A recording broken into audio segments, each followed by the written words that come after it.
ये एक और मुलाकात, और ये भी कहा जा रहा है कि जी पहले भारत यात्रा की है CIA के सरबराह ने, और एक दो यात्राएं इनकी हो चुकी हैं, अफगानिस्तान की भी वो छुपी हुई। तो अब अमेरिका क्या चाह रहा है पाकिस्तान से? पाकिस्तान ने जो चीज़ें समझाई अमेरिका को समझ आ गई हैं? साहब, ये जो CIA के डायरेक्टर हैं विलियम जोसेफ बर्न्स, असल में ये पहले इंडिया गए, अब पाकिस्तान आए, आर्मी चीफ से भी मुलाकात की, और जो ब्लिंकन है जो सेक्रेटरी हैं, वो उनकी भी जो स्टेटमेंट सामने आ रही हैं उनमें एक चीज़ तो बड़ी क्लियर है कि अमेरिका ने जो नई तालिबान गवर्नमेंट बनी है, जो इंटरिम गवर्नमेंट बनी है, उस पर उनको बहुत सारे तहफ़्फ़ुज़ात हैं।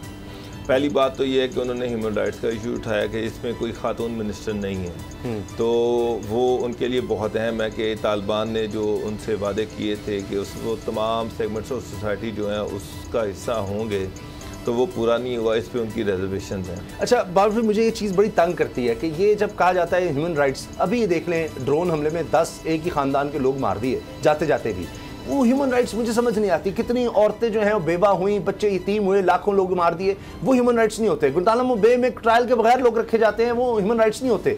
मैं तो समझता हूँ अगर कोई वहाँ पर फिर भी उसके हवास कायम रहते हैं आज जो लोग इसमें काबिने में शामिल किए, वरना तो कोई आदमी वहाँ पागल हो जाएगा, कोई भी इंसान। साहब, ह्यूमन राइट्स वो होते हैं जो ताकतवर डिक्टेट कराता है और जो गरीब है वो उस पर अमल दरामद करता है, यही ह्यूमन राइट्स हैं। कश्मीर में लोग मर रहे हैं, वहाँ पर ह्यूमन राइट्स की वायलेशन नहीं है। वो कश्मीर को पिछले 1.5 साल से 2 साल से एक जेल बनाया हुआ है, 1 करोड़ की आबादी को ज़बरदस्ती उस जेल में बंद किया हुआ है, उनके सारे सिविक राइट्स जो हैं वो मुअत्तल हैं, वो ह्यूमन राइट्स की वायलेशन नहीं है। वहाँ पर सारा यूरोप अमेरिका जो है आंखें बंद करके बैठा हुआ है। फ़लस्तीन में जो कुछ हो रहा है वो ह्यूमन राइट्स की वायलेशन नहीं है। अफगानिस्तान में जो कुछ हो रहा है वो ह्यूमन राइट्स की वायलेशन नहीं है।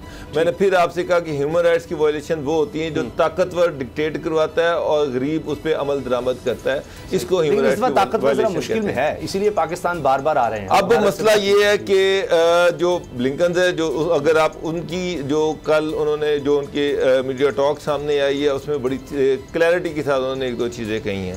पहली बात तो ये है कि ह्यूमन राइट्स की वायलेशंस और ख़वातीन को जो इंटरिम कैबिनेट है उसमें शामिल ना करना, और दूसरी सबसे अहम चीज़ जो है जो अमेरिका और यूरोप के लिए बहुत ही तकलीफदेह है, वो ये है कि अफ़गानिस्तान में जो इंटरिम गवर्नमेंट बनी है उसमें जो उनके सरबराह हैं एहसन साहब, और उसके बाद जो हक्कानी साहब हैं जो इंटीरियर मिनिस्टर बनाए गए हैं वहाँ पर, इन दोनों पे हेड मनी है। अब अमेरिका ये कहता है कि जी हक्कानी पे तो हमने 1 हफ्ता पहले हेड मनी को रिवाइज करके 5 मिलियन से 10 मिलियन डॉलर कर दिया, वो जो है वो इंटीरियर मिनिस्टर है, तो उसको हम किस तरह से एक्सेप्ट कर लें। अब एक चीज़ मैं आपको बता दूं कि ये एक साजिश है, उस साजिश में इंडिया भी शरीक है, उस साजिश में नेटो भी शरीक है, उस साजिश में अमेरिका भी शरीक है।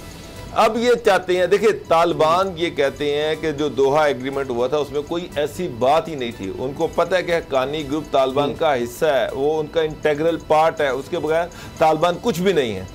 अब ये चाहते हैं कि हक्कानी ग्रुप जो का उनके वो सारे फाइटर हैं, उन्होंने वो जंग लड़ी, उनके वो जो फौज के सरबराह थे वो सारे वही थे। अब ये चाहते हैं कि ये जो सिराज हक्कानी साहब हैं इनको अलहदा किया जाए, इसके बाद जो नए उन्होंने हेड बनाए इनको भी अलहदा किया जाए। तो शरारत उसके पीछे ये है कि ये इनको आपस में लड़ाएं, ये तालिबान को आपस में लड़ाएं, ये एक साजिश है। और जब तक ये इनको अलहदा नहीं करते, ये वो हिंट दे रहे हैं कि फिर हमारे लिए इसको मानना मुश्किल हो जाएगा। अब तालिबान, मुझे एक बात बताएं, जिस तरह से कल भी हमने बात की, तालिबान में 2 बड़े सेगमेंट थे। एक सेगमेंट वो था जो उनका पॉलिटिकल फेस था, जो उनका सियासी चेहरा था, जैसे उनकी कतर में दोहा में जो बैठी हुई लीडरशिप थी वो थी जो सारी दुनिया से निगोशिएट कर रही थी। एक वो थे जो कंधार में बैठे हुए थे और वो सियासी तौर पे दोहा को डिक्टेट कर रहे थे। दोहा वाले, कतर वाले उनके साथ कांटेक्ट में थे और जो गाइडेंस मिलती थी उसके तहत वो आगे दुनिया से निगोशिएट करते थे। दूसरे वो थे जो उनके फाइटर थे, जिनके ज़रिए से काबुल फतह हुआ, जिनके ज़रिए से अफगानिस्तान फतह हुआ। ये वो लोग थे जो फील्ड में लड़ रहे थे। अब ये दोनों मिलके तालिबान हैं, ये एक ही हैं। अब जो लड़ रहे थे, जाहिर बात है लड़ तो वो अमेरिका से रहे थे, और लड़ाई में बेतहाशा अमेरिका को नुकसान पहुंचाया और अल्टीमेटली वो जंग में विनर साबित हुए।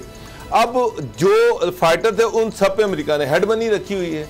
अब जब गवर्नमेंट बनानी है तो दोनों लोगों की रिप्रेजेंटेशन होगी, दोनों हिस्सों की रिप्रेजेंटेशन होगी और वो म्यूचुअल कंसेंसस के साथ मुशावरत के साथ सारा कुछ किया गया। ये चीज अब ये अमेरिका जो है, इसको अमेरिका जो है वो अलग-अलग करने की कोई, ये इंडिया अमेरिका और नेटो की साजिश है कि इनके दरमियान रिफ्ट पैदा की जाए। जब इन पर प्रेशर डाला जाएगा, जब इनको ये कहा जाएगा कि जी आप जब तक इन लोगों को अलहदा नहीं करेंगे, हम आपको एक्सेप्ट नहीं करेंगे, तो इनके अंदर रिफ्ट पैदा होनी शुरू हो जाएगी। लेकिन मैं आपको एक बात बताऊं, तालिबान चाइना की तरफ देख रहे हैं, उनके पास मुतबादिल 3 करोड़ 10 लाख डॉलर इमदाद का ऐलान भी हो चुका है चीन की तरफ से। तो बस फिर ये है कि ये साजिश जो है, ये एक चीज मैं आपको बता दूं, जो मर्जी अमेरिका कर ले, जो मर्जी इंडिया कर ले, जो वो चाहते हैं वो नहीं होना। तालिबान अगर ये चाहते हैं कि ये चेहरे यहाँ से उतार दिए जाए, इनको निकाल दिया जाए, ये कर दिया वो कर दिया जाए, ये चीज नहीं होनी, ये पॉसिबल ही नहीं है। वो अपनी गवर्नमेंट तोड़वा लेंगे, वो सारी दुनिया से दोबारा लड़ लेंगे।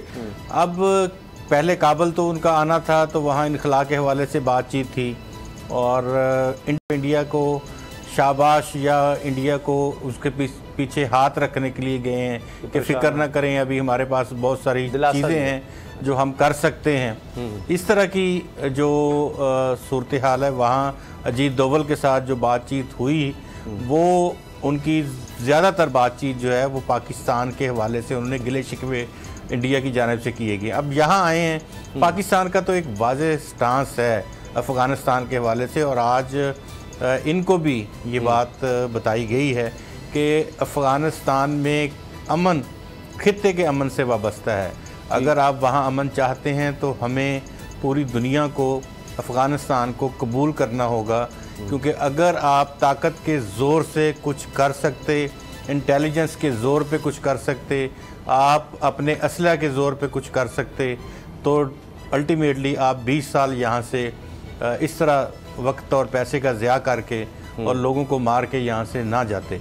तो बेहतर ये है कि जो अब वो आए हैं तो उनको हमें तस्लीम करना चाहिए। ये एक नुक्ता जो था वो जो डिस्कस हुआ उसमें। बाकी जो सूरत हाल अभी बाबर डोगर साहब ने कहा कि वहाँ पे सिराजुद्दीन हक्कानी साहब हैं, बाकी कुछ लोग हैं जिनकी हेड मनी 4 लोगों की अमेरिका ने अनाउंस की हुई है, तो मोदी से बड़ा दहशतगर्द इस खित्ते में कोई नहीं है। जब वो पहली दफ़ा वज़ीर-ए-आज़म बना तो उस वक्त अमेरिका में उनके दाखिले पर पाबंदी थी और फिर आपने देखा कि अमेरिका के साथ उनके ताल्लुकात भी बड़े अच्छे हो गए। तो ये तो कोई बड़ी बात नहीं है, क्योंकि अगर वो इंडिया के साथ इस तरह की सूरत हाल कर सकता है तो ये लोग भी, क्योंकि इन्होंने भी 20 साल ज़्यादतियाँ करने वालों को माफ़ किया है और ये इनकी भी यही ख्वाहिश है कि 20 साल जिन्होंने ज़्यादतियाँ की हैं, अगर हमने माफ़ किया है तो उनको भी अपना दिल बड़ा करना चाहिए। मुर्तज़ा साहब, वो इंडिया है, इंडिया का प्राइम मिनिस्टर जो है, आप जलालुद्दीन हक्कानी को बना दें तो वो उसको भी माफ़ कर देगा। ये अफगानिस्तान है, डिफरेंस को समझें। इंडिया में कोई भी, इंडिया में वो बंदा जिसने आधे मुसलमानों को मारा उसको उन्होंने माफ कर दिया, वहां पर जो भी प्राइम मिनिस्टर होगा उसको माफ कर दिया जाएगा। कश्मीर में जो मर्जी कर लिया जाए, यूरोप को, अमेरिका को नजर ही नहीं आएगा। ये अफगानिस्तान है। इंडिया और अमेरिका, इनकी पॉलिसी डिफरेंट है। यहाँ पे वो माफी देने के चक्कर में नहीं है, पूरा जोर लगा रहे हैं कि इनको कई तरह आपस में लड़ाया जाए, किस तरह से इनके दरमियान, इनकी सफ़ों में इस तरह का इंतशार फैलाया जाए कि ये जो इंतशार है ये पाकिस्तान भी पहुंचे, इसकी हीट इराक भी पहुंचे, ईरान भी पहुंचे, इसकी हीट चाइना भी पहुंचे, इसकी हीट रशिया भी पहुंचे। अमेरिका तो यहाँ से निकल गया। अब उनकी कोशिश है कि इनको लड़ाएं, इनको यहाँ पर अमन नहीं होना चाहिए। ठीक, गुलाम रज़ा साहब देखें, अगर लड़ाने के लिए अमेरिका में इतनी कुव्वत होती तो यहाँ बैठ के लड़ा सकता था, वो नहीं कर सका।